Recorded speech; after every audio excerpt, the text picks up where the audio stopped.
Hi, friends. Right now, as I'm recording this, I'm simultaneously finishing my promotion file for my university job, coming off a run of performances of Bohemios, a zarzuela by Amadeo Vives.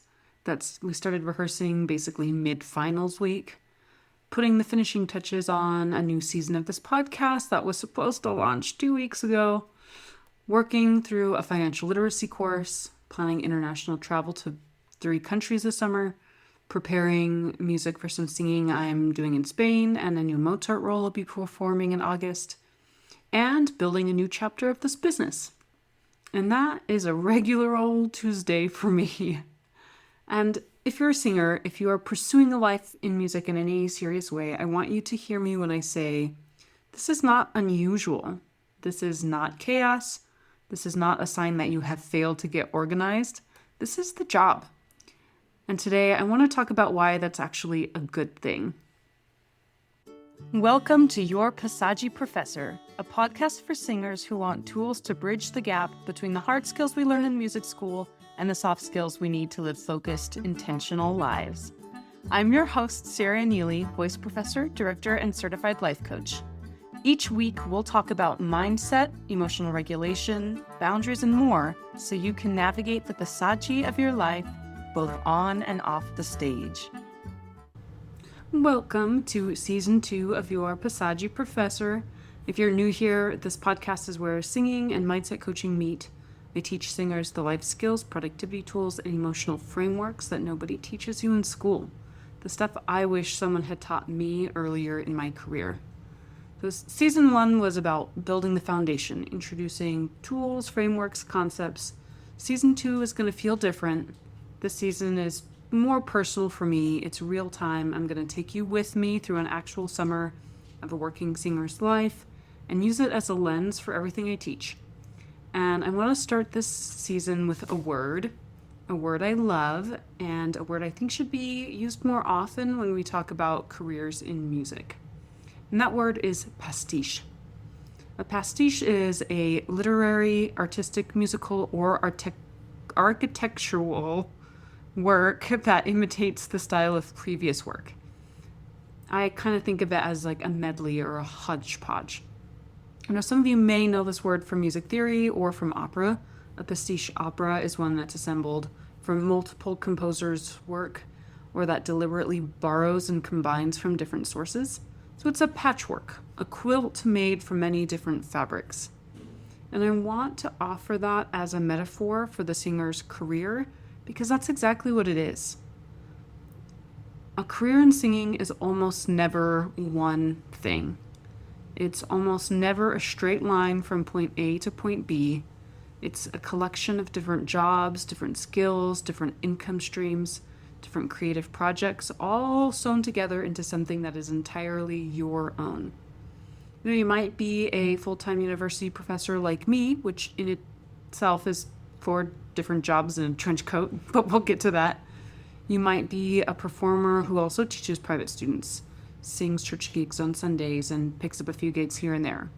You might work a completely unrelated 9-to-5 and build your singing life around that. And that is just as legitimate a version of this career as any other. The Pastiche Career is not a consolation prize. It's not what happens when you didn't make it. It is the shape of this life. And once you understand that, once you actually make peace with it, and even lean into it, magic can truly happen.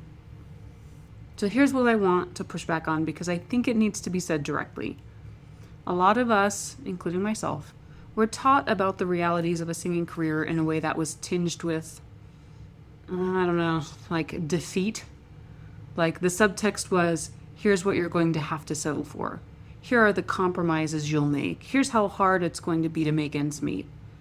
And I understand why teachers and parents do that. I think it comes from a place of care. They want to prepare us. They don't want us to be blindsided by the realities of the situation. But here's what that framing misses entirely. The pastiche life is genuinely, legitimately wonderful for a certain kind of person. And if you're a singer who has chosen this path, there's a very good chance that you're that kind of person. But think about what this actually develops in you. You learn to manage your time across completely different types of work. You develop leadership skills, administrative skills, financial skills, even when nobody formally taught you them. You are creative and analytical. You perform and teach and write, and you organize and show up in rooms full of completely different kinds of people, and you figure it out. A person who has built a pastiche career is not someone who couldn't commit to one thing. They are someone who has become extraordinarily adaptable, well-rounded, and super resilient. And I would argue that is one of the most valuable things you can be, not just as an artist, but as a human being. Now, let me make this concrete because I think abstract encouragement only goes so far.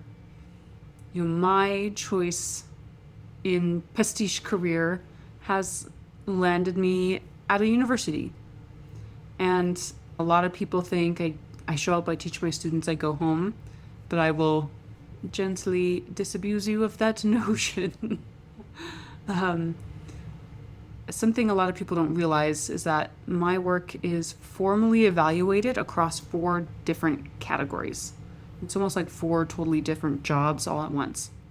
So first is teaching and advising. So that's my studio, my private lessons and teaching, studio class, and mentoring and scheduling time outside of class to advise students for the next semester and career and all those things. The second category is scholarly and creative activity, which for me means performing. So I do have to maintain an active performing career. But it also means presenting at conferences, writing articles, contributing to my field in documented, reviewable ways. The third is service. So that's service to my department, to my college, to my university, to my profession, and my community. This often takes the shape as committees, like at our university, the committee that grades the weekly recital class performances across all music majors, and things like volunteering to run sectionals at all-state choir camp and stuff like that. And the fourth category is outreach and extension, which is largely recruitment activities and maybe taking an ensemble to perform at a retirement community and things like that. And now I'm getting really specific about all this, but it's heavily on my mind because I am, like I said, preparing that promotion file. So at any rate, each of those categories has its own set of expectations, its own paper trail, its own politics, and its own version of what, quote unquote, doing well looks like. And right now, since I'm going through that process, I am having to assemble years of evidence across all of those 4 categories and put it into a file that will be reviewed by people who know nothing about my career, nothing about music, and they are going to be in charge of deciding if I get promotion or not. And so, in its own way, that university pathway is its own pastiche. A pastiche within a pastiche. And the thing is, I don't hate it. Even when it's overwhelming, even when the paperwork is a bleep, and even when I'm complaining about my meager salary. There is something genuinely interesting about a job that requires you to be a performer and a scholar and an administrator and a mentor all in the same week and sometimes the same day. It keeps my brain alive in a way that I think a single track career simply wouldn't. And so I'd like to give you a little taste of my pastiche life in season 2 of this podcast, which, by the way, is going to be a shorter than normal season. I am going to make my summer season an 8-week series. And then during the school semester, we'll go back to 16-week seasons. So this summer, I spent several weeks finishing the academic year, doing all the grading, some administrative work. I still am having some meetings and things to prepare for the next year. I just closed Bohemios by Vives, and I'm preparing music to sing for a Le Nozze di Figaro that I'm performing in August. I'm also traveling a lot this summer. I'm going to Los Angeles to see my partner Diego's play, Rey de la Luna, at the Hollywood Fringe Festival. I'm going to Mexico to visit family. I'm attending and presenting at NATS, the National Association of Teachers of Singing Conference in San Antonio. And then I'm going to visit family in Germany. And then I'm going to Madrid to take a Spanish diction and singing course as a student, which is its own thing I want to talk about in a future episode. But in addition to all that, I am also investing in my own education.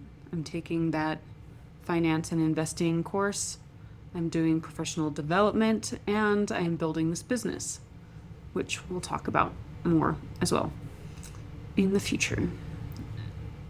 So, this summer, that's my pastiche. And I'm going to take you with me through all of it, not because my life is a model to follow, and it might be if it appeals to you, but because I think watching someone actually live this in real time is more useful than any framework I could hand you in the abstract. And I hope that you will learn some of the positive mindset skills and things that I have been working on within myself, especially coming from a place where my mentors made this life seem somehow less than, because it's not such a direct, stable, salaried position pathway, if that makes sense. So I did overcome a lot of negative thinking, and I'm still working on it, and I want you to see what that process looks like. So if you're early in your career and you're looking at the shape of a singing life and feeling a little overwhelmed by how non-linear it looks, I want to leave you with this. The skills you're building by navigating this kind of life are not separate from your artistry. They're part of it.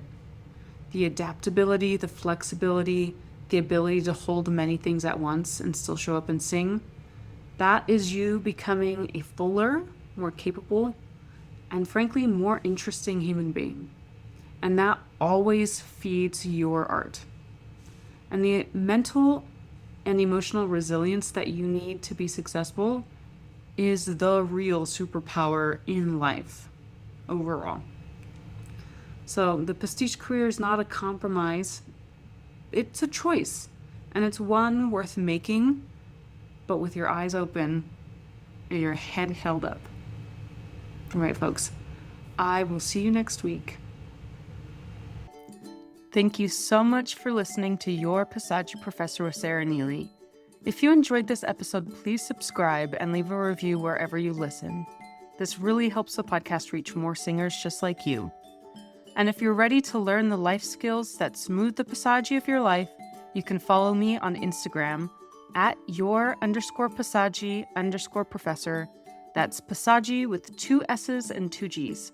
There's a link in my bio where you can subscribe to my weekly newsletter and learn more about working with me.